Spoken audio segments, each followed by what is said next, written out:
Lucie, bonjour. Bonjour. Donc on vous reçoit aujourd'hui pour la série Cannabis, qui donc est une série Arte. D'abord, première question, est-ce que vous avez une idée de quand est-ce que la série sera diffusée sur Arte? Aucune. Je pense même que Arte n'a pas encore... Enfin, ils ont peut-être des idées, mais ils ne nous l'ont pas dit. Mais je pense on n'a même pas fini le montage, à vrai dire. Donc, Ah oui. on est en Donc là, c'est une pleine vraie fabrication. avant-première. C'est une super avant-première, super mondiale. D'accord. Parce qu'effectivement, on s'est lancé un petit peu, voilà, on s'est dit on envoie quand même ces 2 premiers épisodes. Et ça a été une course d'ailleurs pour... ce que vous avez vu hier, c'est un genre de copie de travail qu'on a fait vraiment tant bien que mal pour être prêt pour le montrer ici à Sérimania. Et moi, je trouve ça génial d'ailleurs, parce que du coup, on vient de finir... Enfin, on a fini de tourner au mois de décembre, il n'y a pas si longtemps, et puis donc on est encore en montage. D'accord.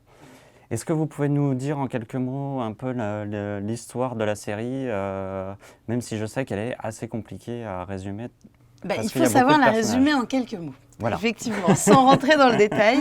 Alors voilà comment moi j'aime bien la résumer.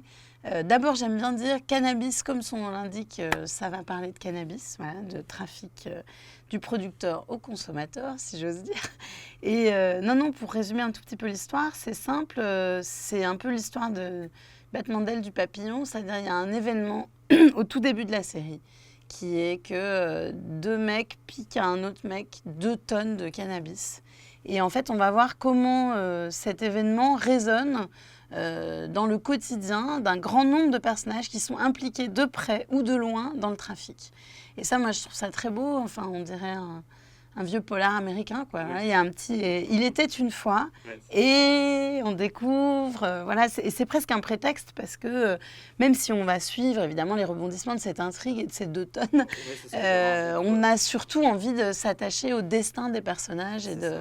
Moi, quand j'ai vu la série, je me suis dit, en fait, c'est plus une saga familiale qu'un thriller sur le cannabis. En fait, le cannabis, c'est un prétexte pour étudier des problèmes familiaux. Exactement, et en même temps, j'ai envie de dire, c'est un thriller familial ou sentimental. C'est-à-dire que c'est pas non plus quelque chose qui va nous rebattre les oreilles, enfin j'espère, de choses qu'on a déjà vues sur la famille, etc. Enfin, c'est ça que je trouve magnifique, en fait, qui était dans les textes, hein. C'est-à-dire c'est l'entrelacement entre cette volonté de parler de personnes qui nous intéressent plus, nous spectateurs, parce que quand même on aimerait bien savoir qu'est-ce que c'est la vie d'un trafiquant, combien il gagne, comment il s'organise, où est-ce qu'on plante le shit et tout ça. Il y a plein de détails croustillants et concrets, et en même temps on peut tous se reconnaître dans ces personnages qui ont des parcours de vie plus ou moins fêlés, qui vont se découvrir aussi au fur et à mesure de la série. Il y a des personnages qui évoluent beaucoup, et puis aussi ce que j'aimais beaucoup, c'était la balance entre un espèce de réalisme, parce que voilà, encore une fois, des détails concrets, précis, documentés sur ce que c'est le travail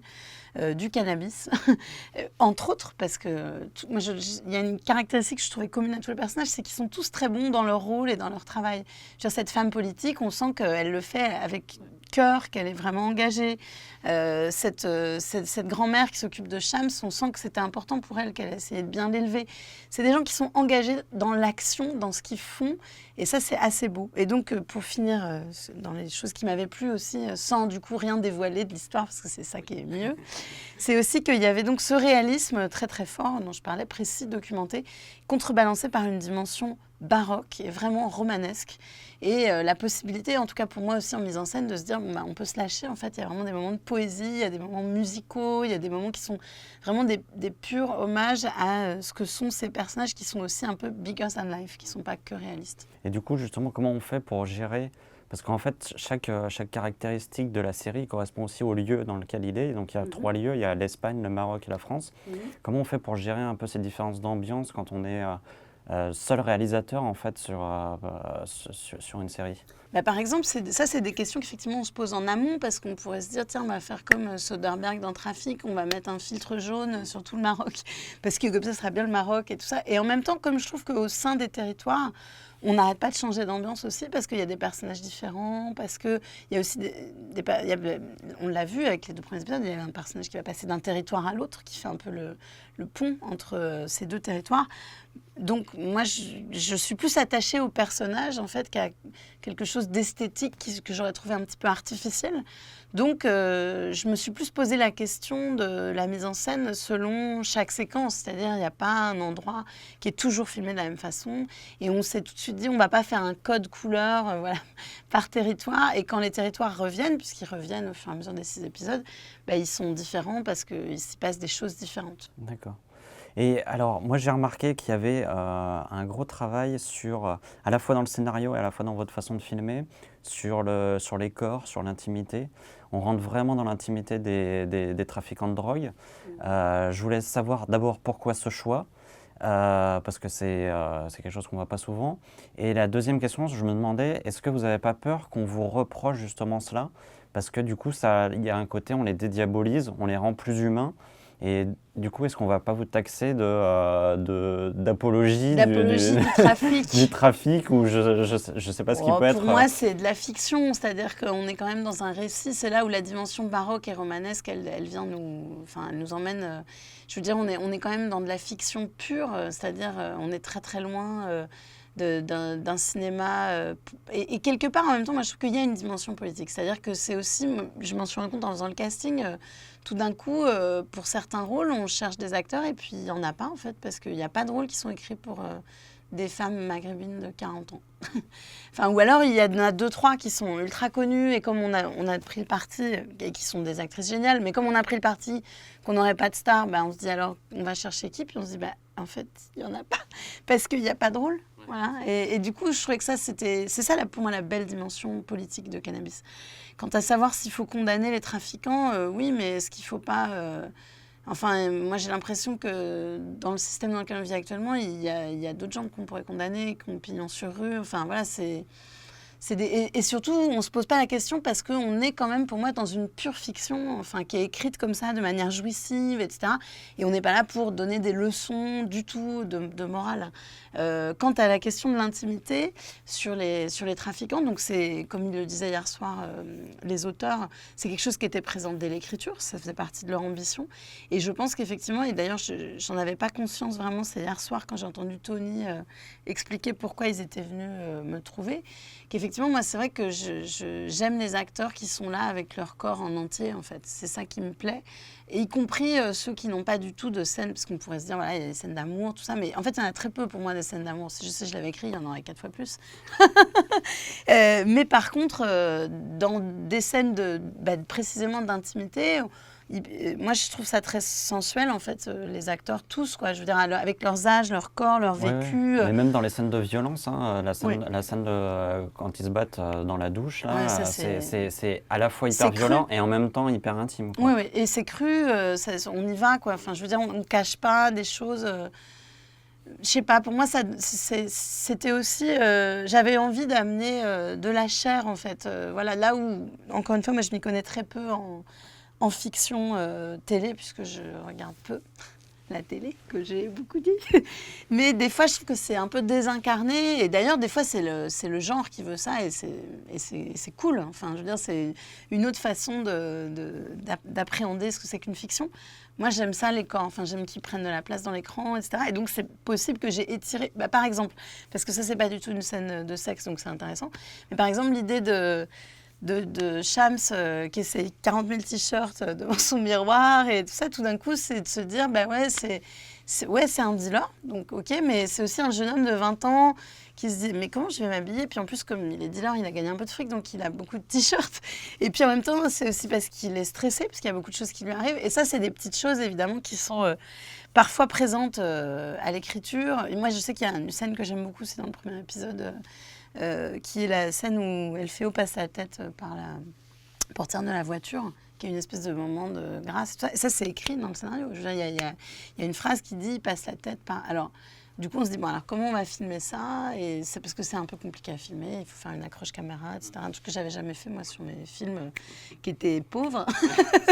et du coup, c'est là où je trouve que c'est excitant de bosser sur des textes qui ne sont pas à soi, parce que ça donne des idées. Des fois, on les emmène un peu plus loin aussi que ce qui est écrit, et c'est super, quoi. Voilà. Et justement, quand on vient du cinéma, et notamment de films... un peu à essai. À bas budget. Qu'est-ce que ça fait d'un coup de se retrouver dans une série où il y a autant de personnages? Est-ce qu'il n'y a pas un moment donné où on se dit comment je vais faire pour gérer tous ces personnages, pour pas me perdre. Bah moi, ça, les personnages, c'était bien mon fort dès le départ. Enfin, et c'est bien une des choses qui m'ont excitée pour accepter le projet, parce que justement, moi, en cinéma, je suis souvent très frustrée.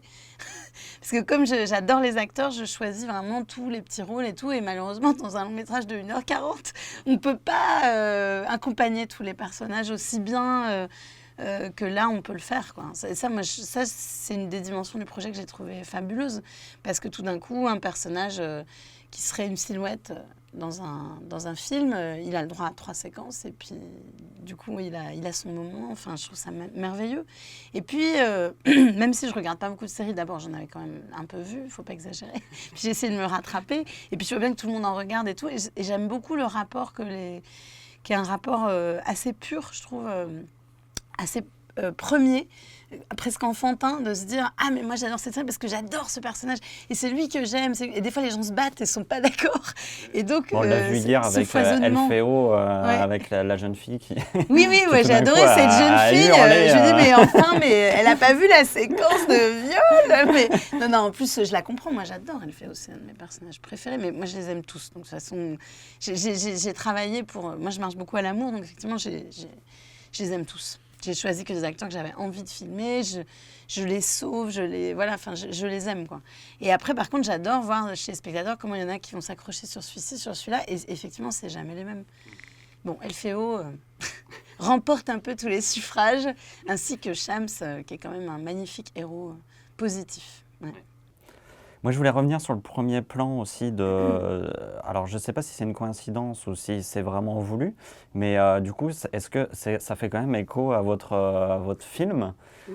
Tout d'un coup, on se dit, c'est marrant, vous avez fait un film qui se passe sur les cargos, et là, tout d'un coup, le premier plan de la série, ça se passe en pleine Méditerranée. Et du coup, est-ce que c'est un moyen pour vous de commencer la série sur des... C'était comme d'habitude un heureux hasard. C'était prévu que ce soit vraiment un espèce de, comment dire, un cambriolage, un braquage qui a lieu en mer sur des bateaux, parce que notamment quand j'avais parlé avec les auteurs, ils m'avaient dit ça, j'adore. Ils disaient ouais, go fast. Nous, on s'est renseigné, en ce moment, c'est plutôt les go slow, quoi. C'est les go slow, les mecs qui prennent des bateaux vraiment pourris, tranquilles, ils se font pas repérer, après ils prennent une camionnette pourrie. Enfin, et ça, je trouvais que c'était assez savoureux. Et du coup, non, c'était écrit comme ça. Et c'est vrai que la première fois que j'ai lu ça, je me suis dit, non, mais c'est pas vrai, ça commence en pleine mer. Ben, c'est pour ça qu'il m'appelle. Puis après, je me suis dit, ah ben non, pas du tout, parce que c'est juste une scène très courte au début. Mais voilà, du coup, on l'a vraiment tourné en mer. C'était épique. Et alors, il y a un point qui est assez important dans la série, c'est que la police n'est quasiment jamais là. Pourquoi avoir fait ce choix donc ça, c'est un choix, encore une fois, des auteurs, qu'ils ont bien expliqué hier aussi, avec un point de vue que je n'avais pas encore entendu. Je trouve intéressant, qui était de dire, finalement, pour les trafiquants, la police, c'est une source mineure de tracas, c'est-à-dire ils sont bien plus en danger parce qu'ils ont des concurrents et que c'est très violent, les règlements de compte, etc., inquiets de la police. Moi, personnellement, d'un point de vue... complètement perso et éthique. C'est vrai que j'ai l'impression qu'il y a beaucoup de fiction, et là c'est aussi bien en cinéma qu'à la télévision, qui sont avec les flics, du point de vue des flics, et c'est jouissif. J'adore les polars, enfin je vois bien pourquoi. Mais là je trouvais que c'était intéressant d'avoir quelque chose qui soit que du point de vue des trafiquants. Ça nous démarque aussi de The Wire, cette fameuse référence écrasante, mais sublime quand même. Enfin, là pour le coup, moi ça je l'ai vu en entier, c'est sublime, quoi. Donc c'est une œuvre vraiment. Non, moi je trouvais que pour moi c'était un point positif qu'il n'y ait pas de policiers. Bon, ça ce serait le sujet à la limite d'une autre série, bien que là on commence à voir, même dans l'épisode 2, qu'il y a ce personnage de l'élu voilà, qui prend en charge un peu aussi ce truc-là, mais qui est un personnage très complexe. Enfin, parce que c'était pas mal d'ailleurs hier de voir comment les spectateurs réagissaient, parce que...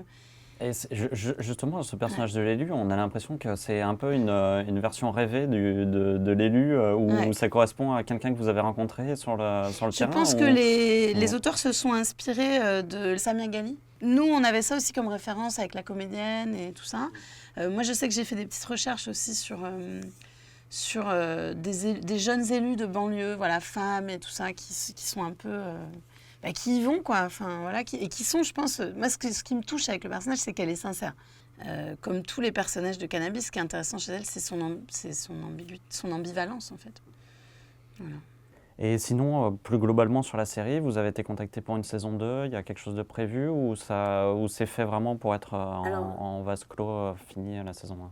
Ah non, c'est pas fait pour être en vase clos à la saison 1. Je ne sais pas ce qu'Arte, la production, décide sur la saison 2. Et moi, de toute façon, j'ai pas fini le montage. Donc on verra plus tard. J'essaye de rester concentrée pour l'instant sur le montage de la saison 1. D'accord. C'est le plus important.